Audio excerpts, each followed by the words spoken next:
JFD, just fair and direct.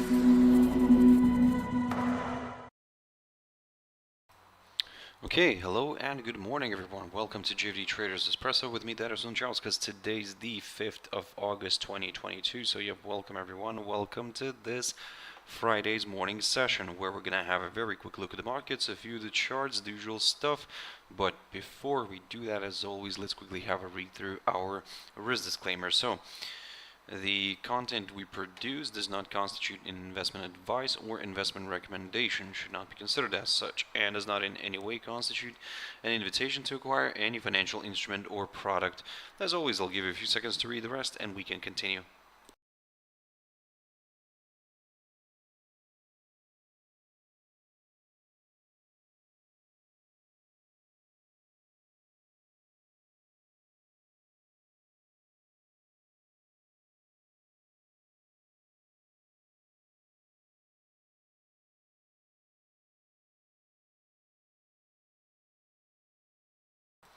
Okay, so now also just before we jump into the charts, as always, quick mentioning of our JFD YouTube channel, to which you can always subscribe to in order not to miss any of our upcoming videos, and of course our jfdbrokers.com website, which you can check out for more information about us.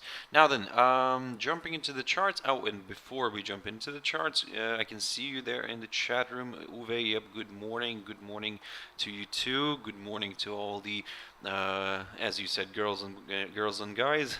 Well, basically, good morning to everybody who's joining in right now. So yeah, I hope everybody's having a wonderful start of Friday.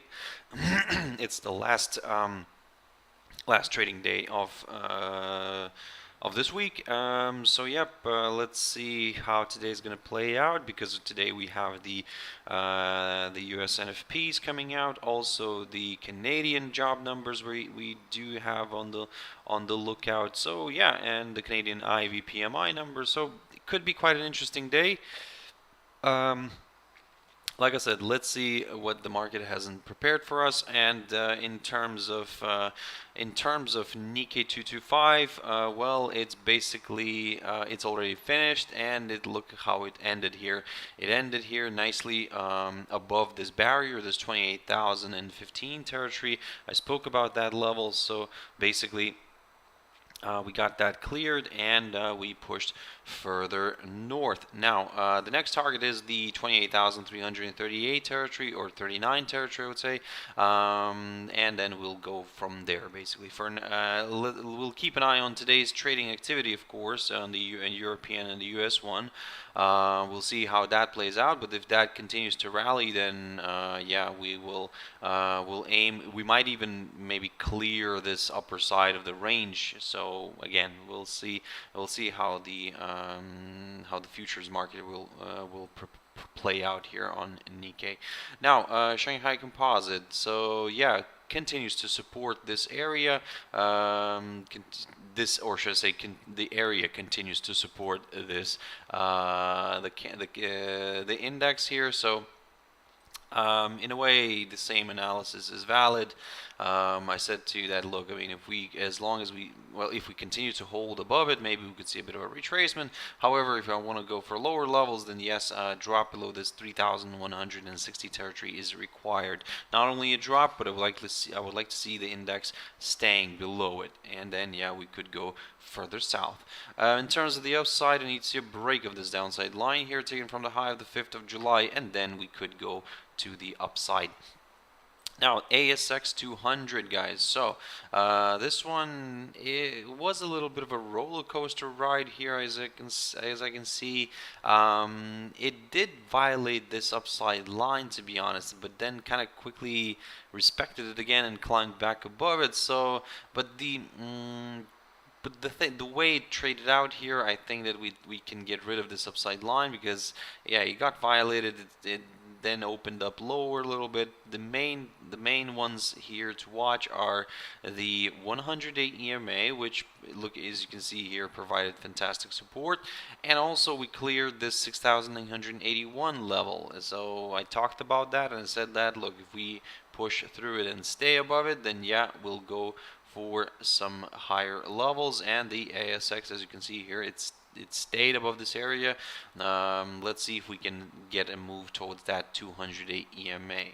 Now jumping into the German index DAX, yesterday it climbed nicely to the upside a little bit, as you can see here, but it still remained in positive territory, but kind of lost the majority of its gains here, and we saw a decline. So we did reach that target of mine, because if you remember, I kept on talking this week, I was mentioning this week that, look, if we push through this barrier, this 13,400 level, or we at least stay above it, then yes, my next target will be this 100-day EMA together with the 13,750 level. This is what I was talking about in the beginning of this week. Mission accomplished. I wouldn't say, team, we're getting home, we're heading home. No, now we're gonna reevaluate everything here again and try to see how we can position ourselves maybe for a further move higher, but for that I would need to see a push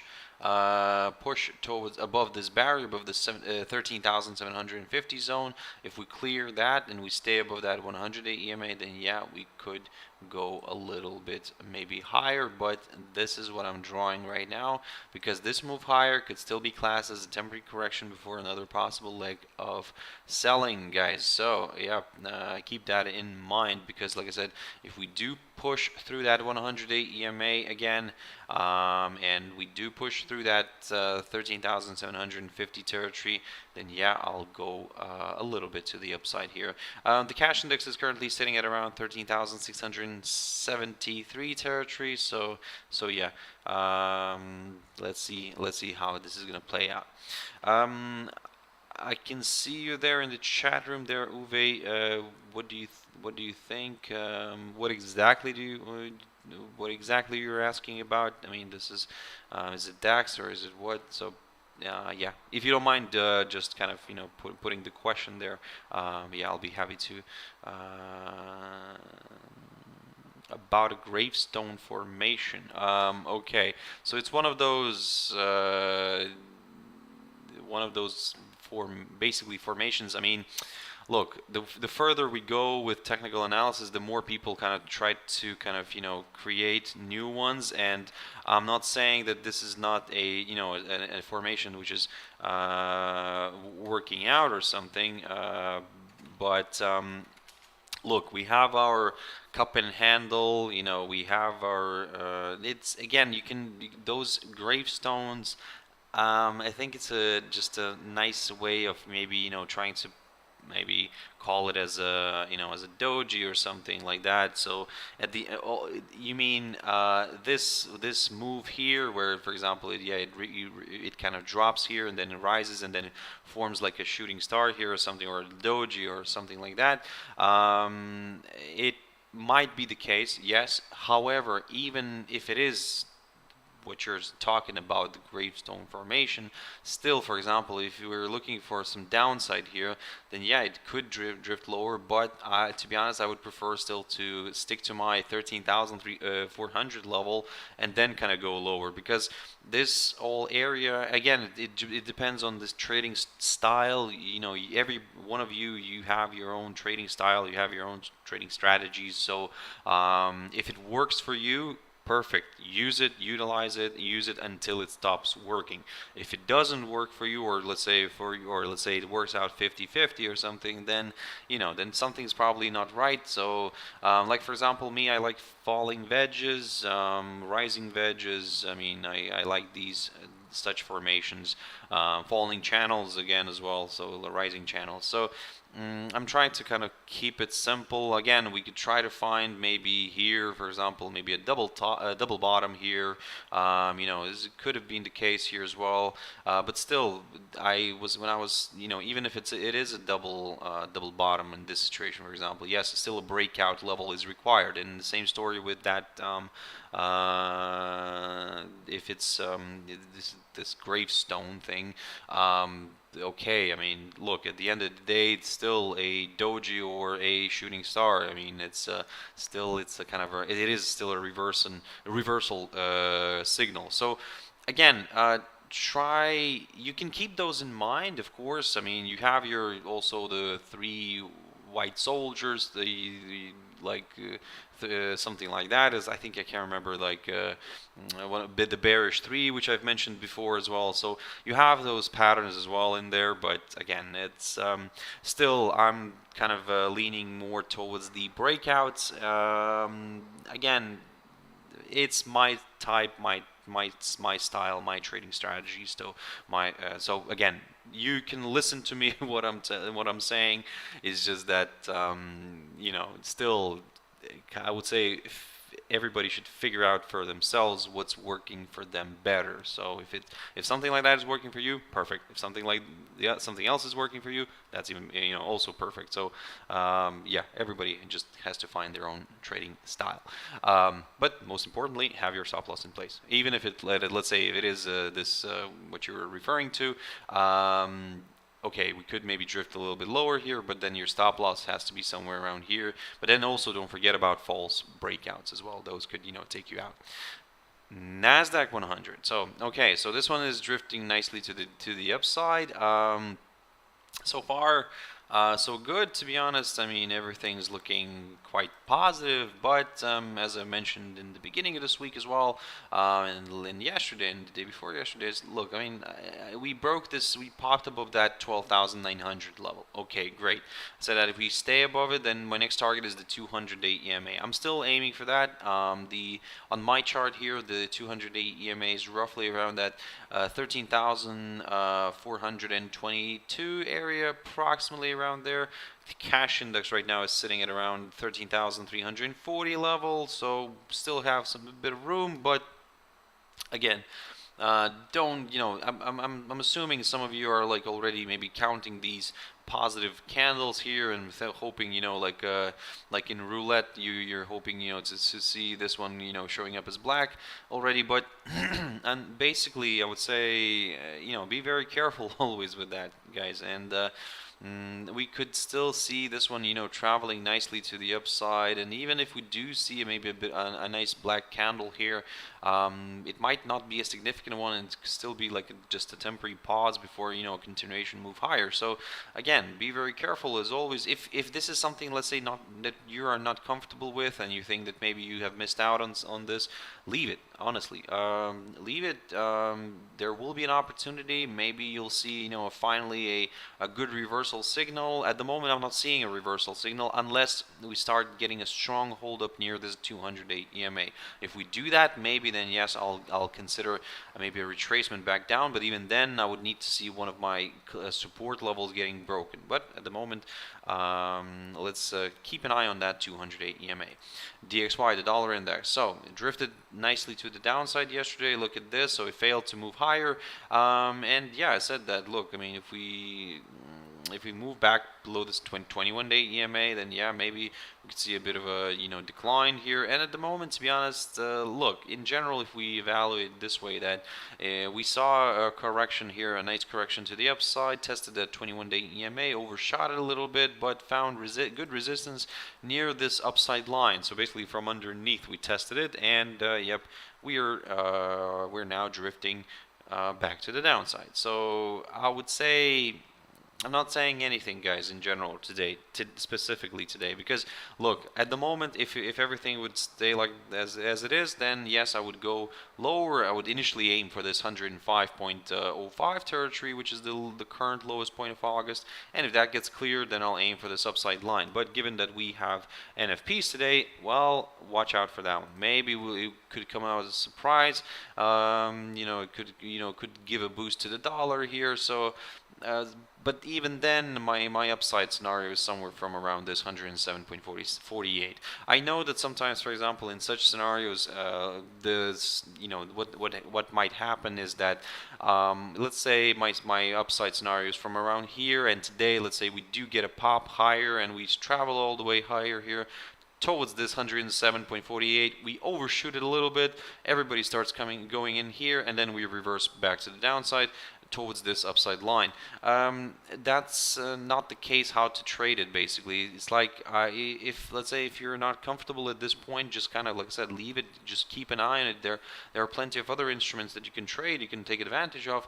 But let's say if it does do something like that, like say it pushes higher and gives us a little false breakout and then drift back down, that's one of those indications that, guys, wait, maybe today's not the day to, let's say, even if it pops higher, maybe today is not the day to kind of do something about it. But if you are really in the mood, to do something with DXY, then maybe just to keep an eye on this little area, the high of yesterday near the 106.51 level. So a nice good pop above it may, attract a few more buyers, and we could see this one pushing to the upside. However, I genuinely suggest to kind of maybe wait for a little bit just to see how it's going to come out, how the numbers are going to come out, and then maybe do something about it. So, but at the moment, yep, it is how it is, guys. I mean, at the moment, I would say I'm leaning a little bit more towards the downside, but I would, I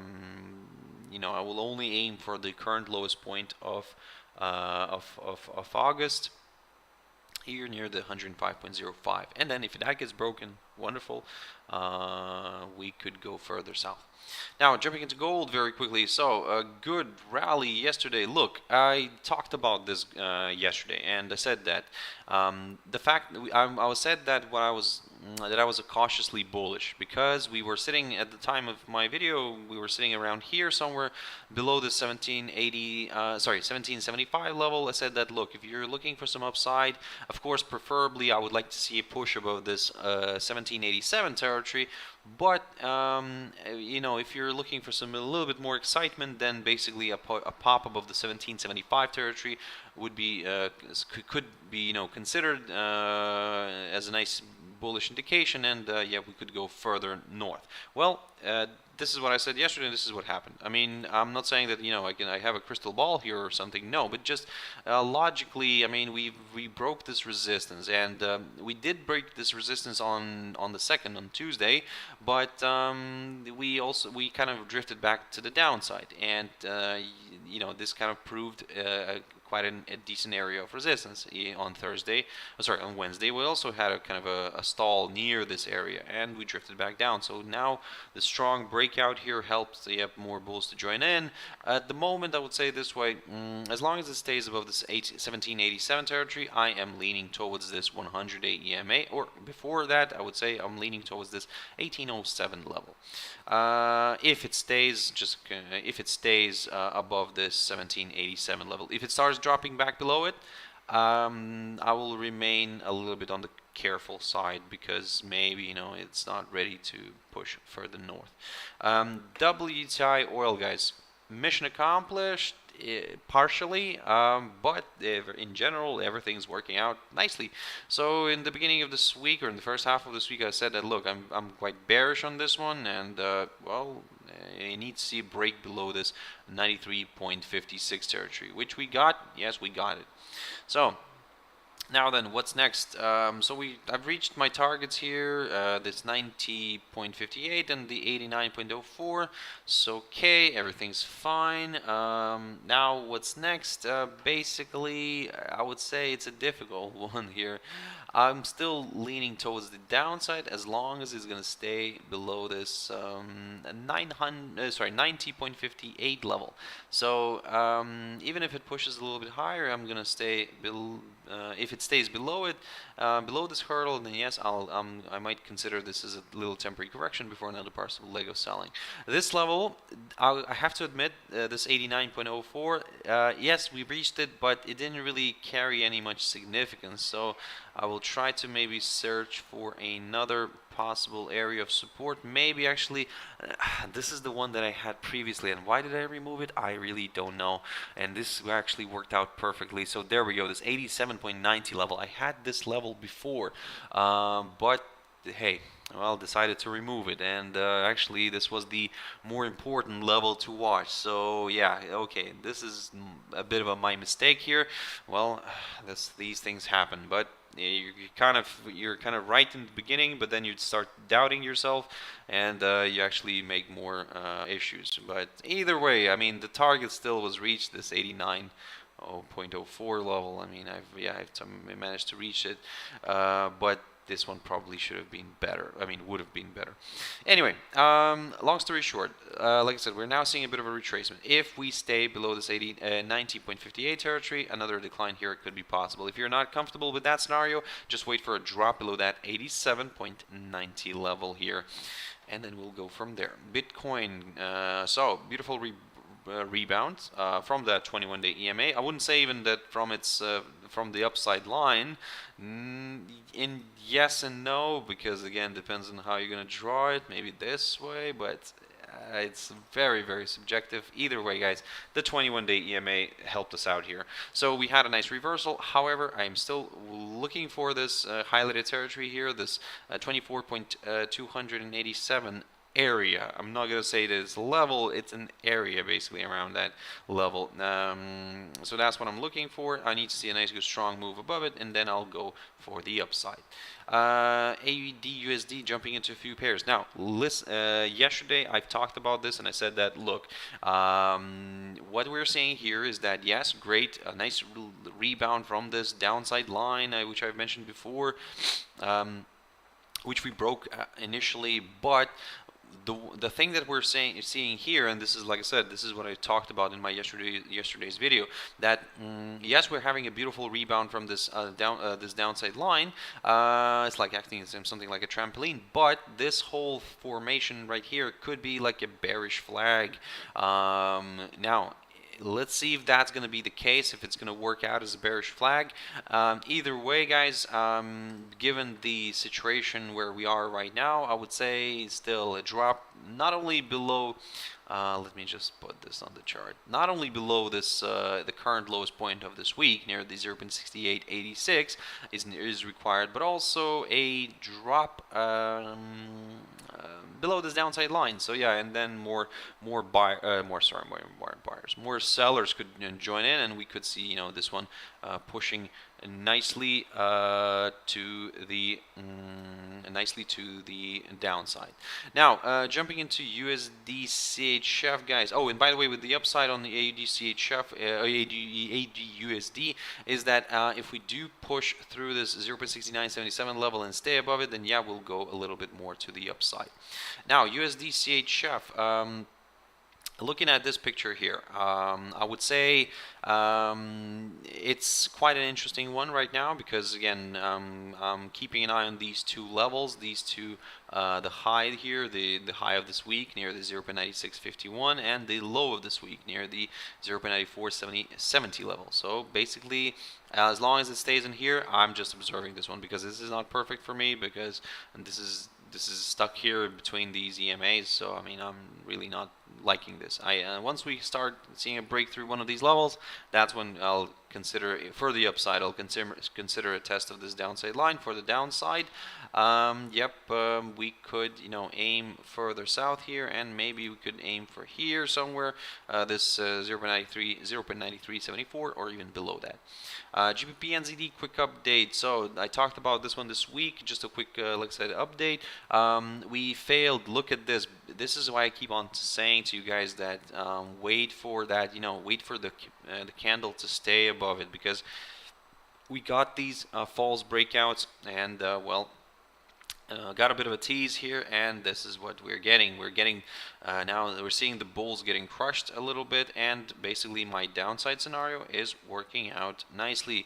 I would say yesterday it worked out nicely, because yesterday we dropped below this 1.9288 and almost managed to reach my other target, this 1.9144 level, which is the lower side of the range where we're currently sitting in. Today we're pushing again below that 1.9288, so as long as we stay below it, I am aiming for that lower side of the range here where we are currently sitting in. Let me just put this probably on the chart. Maybe this way it's going to be a little bit better. Yep, there we go. And there we go, like this. There we go. Now, GBP USD. GBP USD is stuck here. And yesterday we had the Bank of England coming out, increasing its interest rate. So okay, so that was expected from 1.25 to 1.75. So everything's okay. But as you can see, we did get a bit of a roller coaster ride here, but didn't really end up into anything. Instead, we're just kind of stuck here. We can get rid of this upside line, no longer needed, and now we can see that we are just sliding alongside this this downside line. So if you're looking for some upside, to be honest, I would prefer to stick to this area, this 1.2293 territory. If we are looking for some downside, previously I've marked this in 1.1967 level, but I think that we can mark actually the current lowest point of this week near the 1.2065, and as we drop below it may lead to some lower levels. Quick update on EURUSD. Look at this. I talked about this and I said, like, look, maybe this is forming a descending triangle, but don't rush into anything. Wait for that confirmation break, and that's one of the why I keep on saying this, because look, I mean, we had a reversal here. It flirted a little bit with this area and then boom, reversed back to the upside. Got a hold up near the this little short-term downside line, and now it's still stalling below it. Now, what I can say here is that yes, there is still an opportunity for the sellers to step in, because, well, this is, like I said, it's forming something of a descending triangle pattern. Will that be the case? That's going to be a good question, of course, because still a breakout below this 1.3024 level is required. Not only that, we would like to see the pair staying below it. However, if it starts breaking higher here, then we can probably ignore maybe the downside scenario, and we could see for now the downside scenario. For now, we could ignore that. And if we also push above the 1.3291 level, then yeah, we could go nicely to the upside towards that 100-day EMA. Euro NZD, just a quick update. So also quite interesting. This one's hanging in there a little bit better than GBP NZD, but we broke this downside line, which, to be honest, doesn't carry actually much significance, as we can see here. So we can get rid of it and focus mainly on some of the levels instead. So if you're looking for some upside, I would say wait for a push above the 21-day EMA here, above this 1.6340. If you're looking for some downside, then wait for a drop below the 1.6134 territory right here, and then yeah, we could go lower. Now, Euro USD. This one's gonna be on a watch today, so be careful here. And I would say, if again still the same game plan remains valid, the only positive thing here is that we have pushed back above the 21-day EMA, and we are continuing to trade above it. If we do continue to do that, then my next target is this downside line, taken from the high of the 10th of February, and then we will take it from there, guys. For the downside, I need to see a drop below this 1.0122, and then also we will take it from there. Now, guys, I hope you found it useful. Thank you very much for your views, for your likes, for your comments, guys. Uwe specifically to use. Thank you very much. Yeah, guys, I hope you'll have a fantastic trading day. Today, don't forget that it's NFP day, so let's see how that's gonna play out. If you're trying to predict something, before and enter a trade before the kind of the news release, I would say be careful, because again, your stop loss might get triggered very quickly, and let's say if it goes against you, maybe sometimes even with the spread increase, depending on who you're trading with. But yeah, so just be careful. Maybe you can utilize the news after it comes out. So I would strongly recommend doing that. Just wait until it comes out and then do something about it. If you'll always find opportunities. So guys, have a wonderful weekend as well. Thank you very much for joining in this week. I really appreciate that, really do. And if you want to catch me on Monday, as always, 6 o'clock GMT time. For now, have a wonderful trading day. Stay safe, have your stop losses in place, and everything will be fine. Thank you very much, and bye-bye.